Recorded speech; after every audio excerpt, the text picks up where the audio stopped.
I just wrote a short story and I wanted to share it with you all if you allow me.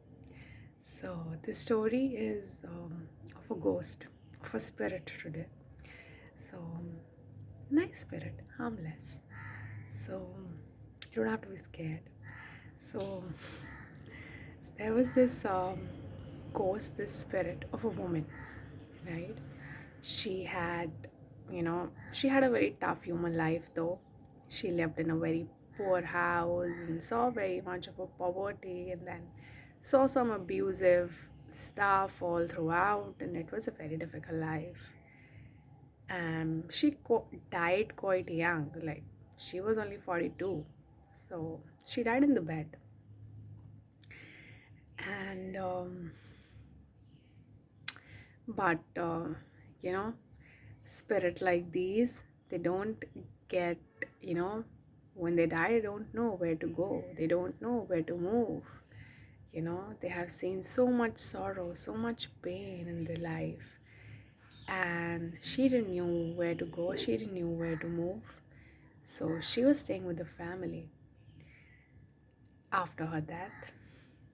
So what happened was that the family could feel her presence. Okay, they knew that she's not harming them or something like that. The villagers could feel her presence, but villagers were scared.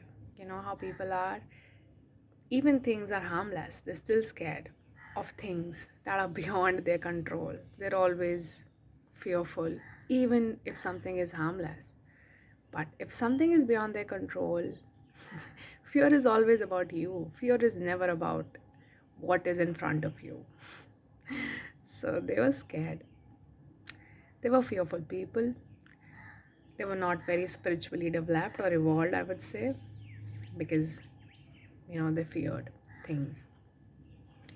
So villagers were scared. Family was like fine, but family was feeling a little bad. Like, why is she moving, to her home or where she belongs? Like, she should go now. This is not her place. So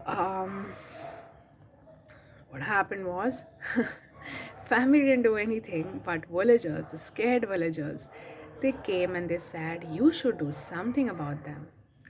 You should do something about this ghost, the spirit of a woman. Like, she is kind of, you know, she may harm, she may do this, she may do that. So with all of that, they were trying to explain it to the family. So family said, okay, you tell us, what do we do? So villagers said, let's call the priest, okay, and let's do the ritual, and maybe she will leave. So they called the priest. He said to the spirit, I'm doing this and this and this, okay, and after this you will go to your heaven, or you will go to your place where you belong. So he did stuff in the home and everything, and it didn't work out. She was still there. So yeah, they tried things. Then villagers thought, she lived a very poor life, so maybe she hasn't seen happiness ever in her life, and or maybe she is worried about the family, or she's there to protect their family. So they, while she was alive, nobody thought of her, but now she is dead and now they are scared. So they went to the a businessman of the village, the one who goes to the city, does stuff and earns a lot of money. So they went to the businessman, and asked businessman, can you just donate some money to the family so that she could leave? I think she just wanted to see her family happy, and she just wants some kind of happiness. Maybe you can do that. So these scared villagers, so they are trying to do everything possible now. Businessman was very much like, why should I do it, like, you know but with the scared villagers, scared him too. Like, it could happen that she could harm you, she could do this, or and they built up some stories about the ghost, she's a little dangerous here and all of that. So What happened was that the businessman got scared and was like, okay, fine, I'll do it. So he went to the family and just raised some money and, bought little gifts for them. So one thing was he just wanted to be like sure that the ghost doesn't, you know, touch him or something like this. The other was that, of course, he wanted her to leave. So, everyone wanted her to leave. Yeah. After even doing this, she didn't leave. The spirit was wanting of something else, very much something else. So, there was this little 12-year-old tribal girl, how they lived in forest. So I know we don't really have good, picture of tribal people in our mind. We are so fearful of them, and I don't. They are something who eat humans. This is what we have in our mind, but they are something else. They are more closely connected to nature, and they are so beautiful in their own ways. So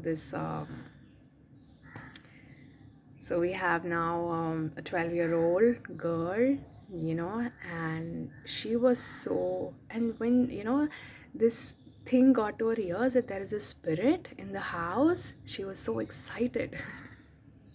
She was so excited and just wanted to meet her. She just wanted to see it. She wanted to know how spirits are. She was a nature's girl. She was always connected to nature. So she just wanted to go and meet that spirit and, just know about the mysteries of life, mysteries of the universe. So she went there and you know, she asked the family if, where the spirit is and everything. And she could see the spirit as clearly. Everyone could just feel the presence, but she could just see it and, of course, feel her as well. She asked the spirit, to tell her story and what it's like to be on the other world, to be in the other world. So, the spirit was talking to her. She found her very sweet. She told her all the life story. She told her how her human struggles were and, how she was living her life and everything. And of course, it was just so tough. And, the child, nature's girl, she just cried her tears out. And she felt so bad. She was listening to her and she felt so bad. The spirit somehow started to feel very lighter. When she saw the tears coming out of that girl's eyes, she started to feel very lighter and she started to move. And while moving, she realized that she just has never experienced that kind of intimacy with anyone. you know there was nobody who tried to even cry her tears. There was nobody to feel her the way that girl felt her. So this was a time when she started moving to the realms she belonged, you know to maybe come down again, who knows. But this was a thing. She felt liberated, you know, by this kind of love that was given by the girl. And she wasn't even trying to do anything. It was how it was, you know. So, being how businessman was just sympathetic and he just wanted to like give away the money and just do it. But this nature's girl, she was so empathetic. She's this 12-year-old teenage girl. She was so empathetic. She just felt the pain of that woman. And sometimes all that's, what spirit wanted. To feel that kind of, you know, tears, to feel that kind of pain that she went through. And that's how she just wanted to experience that kind of intimacy, that kind of love, that human beings shared. Nowadays, we are just, we are so away from it. We all are there to help somebody, we'll help it with our money, we'll help it with this, with that. But the purest form expression is to Purest form of expression of love is to feel somebody's joy as if it is your own, and to feel somebody's sorrow as if it is your own. And I am sorry, but human societies are forgetting that. I am sorry, but I don't find it like around me.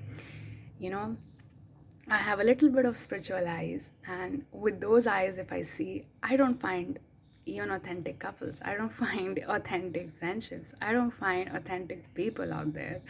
I feel that, and it is not like they are bad people, it's just that they have not reached the depth, inside them. So, if they have not reached that depth inside them, how can they reach the depth inside of another person? So, I am sorry, I don't see beautiful relationships. Um, I am sorry, I don't see that around. And the more you go into spirituality, the more, you know, your relationships, your connections will improve. You can connect with even a stranger in a very purest way. And yes, you can do that. And we have become so utilitarian in our minds. It's always about just utility or, just doing things and just getting away. We have forgotten the most beautiful part of being human, that is emotions. We've forgotten them a whole lot. And I know they're chaotic. I know emotions are chaotic. I know love is chaotic. And we're just so afraid of it. We're just so afraid of that chaos. It's your power, humans. It's your power. It's not even a chaos.